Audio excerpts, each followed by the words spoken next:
Student ये जो question है बहुत प्यारा क्वेश्चन है, जो आपका क्वेश्चन नंबर 6 है ना, 6 का बी आएगा। ए वाला जो रहेगा आपको ग्राफ बनाना रहेगा, बी वाला जो इस तरह से ग्राफ दे देगा और उसका आंसर देना रहेगा आपको, ठीक है। तो जैसे यहाँ पे क्वेश्चन कितना दिया है, 6 क्वेश्चन दिया है, 6 मार्क्स के लिए दिया है, तो हर क्वेश्चन पे आपको क्या मिलेगा, 1 मार्क्स मिलेगा। तो सबसे पहला क्वेश्चन दिया what type of the graph is shown here, तो ये किस तरह का ग्राफ है, ठीक है। तो ये मल्टीपल बार है, ये मल्टीपल बार है ना, मल्टीपल बार ग्राफ है ये, ठीक है, याद रहेगा, या डायग्राम बोल दो। तो पहले का आंसर ये हो गया। ग्राफ है, what does the graph show, तो ये ग्राफ जो आपको शो कर रहा है टूरिज्म, ठीक है।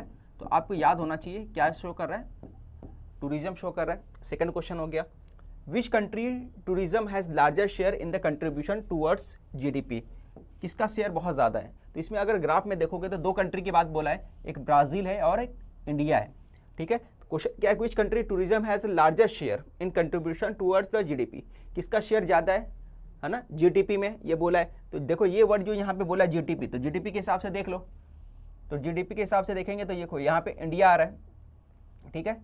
यहाँ पे जो पार्ट दिया है देखो कंट्रीब्यूशन ऑफ जीडीपी, जीडीपी वाला पार्ट ये दिया है 2016 का, और ये डार्क वाला जो दिया है ये क्या दिया है, पॉपुलेशन का दिया है ना। तो जीडीपी किसकी ज़्यादा है, तो जीडीपी की बात करेंगे तो जीडीपी देखो इसकी ज़्यादा है कि इसकी ज़्यादा है, देखो यहाँ पे इसकी जीडीपी, यहाँ पे इसकी जीडीपी है ना। तो ये आप बोल सकते हैं ब्राज़ील का ज़्यादा है, ठीक है। तो कंट्रीब्यूशन टूरिज्म में जीडीपी किसका है, ब्राज़ील का। तो which country tourism has larger share in the contribution toward the GDP, तो यहाँ क्या आएगा, ब्राज़ील आएगा आपका, ये आपको याद रखना है। फिर उसके बाद क्या होगा, अगला दिया which country has a larger population engage tourism sector but contribution lesser in GDP, जिसका क्या है पॉपुलेशन ज़्यादा है मगर जीडीपी में उसका शेयर क्या है, कम है। तो ऐसी कौन सी कंट्री आप देख सकते हो, इंडिया का। इंडिया में देखो ये जीडीपी देखो कम है बट पॉपुलेशन क्या है, ज़्यादा है, पॉपुलेशन जो है परसेंटेज ऑफ पॉपुलेशन ज़्यादा है मगर जीडीपी कम है। तो इसका क्या आंसर आएगा, चौथे वाले क्वेश्चन का इंडिया आएगा, ठीक है। इसका आंसर क्या आने वाला है, इंडिया आएगा। फिर उसके बाद how much is the share of tourism in the contribution toward the GDP in India, GDP का शेयर इंडिया में कितना था आप देख सकते हो, बताओ जरा, how much is the share of tourism GDP में, ठीक है। तो इंडिया का जीडीपी में शेयर कितना था भाई, इंडिया का देख लो आप, ये हो गया जीडीपी, तो ये देखो यहाँ पे 8% और ये 8 से थोड़ा सा ज़्यादा, ये कितना था 8%, 8% से थोड़ा सा ज़्यादा, यानी कि इसको बोल सकते हैं आप 8.5%। तो इसका आंसर कितना आएगा, 8.5%, ठीक है। और अगला क्वेश्चन देखो for which year is in this graph prepared, किस साल में ग्राफ तैयार किया गया, तो देख सकते हो आप 2016 में ग्राफ आपका प्रिपेयर किया गया। ये ग्राफ देखकर आप समझ गए होंगे। एक क्वेश्चन और कर लेते हैं ताकि आपको अच्छे समझ में आ जाए। ये क्वेश्चन देख लो, है ना, इस तरह का भी ग्राफ आपको पूछ सकता है, ठीक है। इसमें क्या दिया, ब्राज़ील का इंडिया का दोनों का दिया है, नंबर ऑफ इंटरनेशनल टूरिस्ट दिया है, ठीक है, number of international tourist India का और ब्राज़ील का दोनों का कंपेयर किया है, ठीक है। ये ग्राफ में क्या करता है, दो चीज़ों को, दो कंट्री को, दो चीज़ों को क्या करता है, कंपेयर किया जाता है, वही होता है आपका ग्राफ। तो इसमें देख लो 1995 से लेकर 2015 तक का दिया हुआ है, ठीक है। अब यहाँ दिया नंबर ऑफ इंटरनेशनल टूरिस्ट इन लैक्स में दिया है। तो सबसे पहले क्वेश्चन पढ़ो क्या दिया है, which country attract more international tourist in year 1995 में, 1995 में सबसे ज़्यादा टूरिस्ट को किसने अट्रैक्ट किया, आप देख कर बताओ मुझे, है ना। तो किसने किया, देखो दोनों तो सेम था और पूछा है 1995 में, तो क्या आएगा इसका आंसर, देखो इसका जो दिया है इसका सबसे पहले का आंसर क्या आएगा, इसका आंसर आएगा इंडिया, क्या आएगा, इंडिया आएगा। तो पहले वाले का इंडिया याद रखना, मैप से थोड़ा सा गड़बड़ महसूस हो रहा है, सही से मैप बना नहीं है, बट इसका पहले का आंसर क्या आएगा, इंडिया आएगा। 1995 में सबसे ज़्यादा टूरिस्ट इंडिया में आए।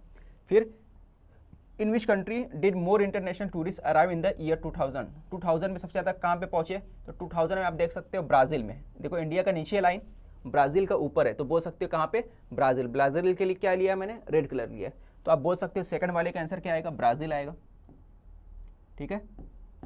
अब उसके बाद बात करते हैं in which year can increase be seen in the number of international tourist in India, किस साल में सबसे ज़्यादा इंक्रीज देखा जा सकता है इंडिया के अंदर। तो इंडिया में सबसे ज़्यादा इंक्रीज कब आया, 2015 में, 2015 में, ठीक है। तो इसका आंसर क्या आएगा, 2015। समझ में आ गया, कितना आसान है ना, आसानी से मार्क्स मिल जाएगा आपको, बस पढ़ना है और आंसर देना है, बस ये कॉन्सेप्ट आपको समझ में आना चाहिए कि कैसे कंपैरिजन किया है, ठीक है। अगला question, what was the number of international tourist in the year 2015 in both the countries, है ना, दोनों कंट्रीज में 2015 में इंटरनेशनल टूरिस्ट कितने थे। तो अगर मैं ब्राज़ील की बात कर लूँ तो देखो ब्राज़ील में कितना था, 60 लाख था। ब्राज़ील में कितना था, तो ब्राज़ील में आप बोलोगे 60 लाख था। ब्राज़ील की अगर मैं बात करूँ तो ब्राज़ील में 60 लाख था। और दूसरा बताओ इंडिया में कितना था, देखो ये 120 से थोड़ा सा ऊपर जा रहा है, 120 से थोड़ा सा ऊपर जा रहा था। इसका मतलब इंडिया में आप बोल सकते हो 130 लैक्स। कितना था? 130 लैक्स, ठीक है। तो what was the number of international tourist in year 2015 in both the countries, ये आपको समझ में आ गया होगा। अगला question, in which period can decrease the number of international tourist in Brazil, किस पीरियड में जो ब्राज़ील के अंदर टूरिस्ट क्या हुआ? डिक्रीज हुआ। तो देखो यहाँ पे 2005 तक अगर मैं गौर करूँ तो ये पूरा का पूरा कांस्टेंट था, यहाँ से देखो यहाँ तक कांस्टेंट था, डिक्रीज होना यहाँ से हुआ, यहाँ से लेकर कब तक डिक्रीज हुआ? 2010 तक हुआ।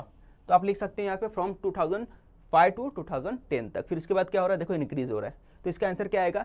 डिक्रीज कब से हो रहा है? 2005 से लेकर 2010 तक का, ठीक है। अगला क्वेश्चन 6 नंबर, what would be the reason for increase in tourist India after the year 2010, India में टूरिस्ट क्यों हुए इंक्रीज? तो ये आप अगर चैप्टर को अच्छे से पढ़े होगे तब आपको समझ में आ जाएगा क्यों इंक्रीज हुए थे, ठीक है। तो इसमें दो रीज़न हो सकता है। पहला रीज़न हो सकता है प्रोफेशनल आउटलुक, क्या लिखोगे? प्रोफेशनल आउटलुक, और रीज़न तुम प्रोफेशनल आउटलुक दे सकते हो आप, ठीक है, समझ में आया। तो प्रोफेशनल आउटलुक की वजह से हो सकता है, ठीक है। चलो, तो ये आपको मैंने 2 क्वेश्चन करा दिया, इस टाइप का समझ में आ गया होगा आपको। इसी टाइप का क्वेश्चन रहता है, कितना आसान है और आसानी से आपको 6 मार्क्स मिल जाएगा। बस आपको ध्यान रखना है कि कैसे हासिल करना है आपको, ठीक है।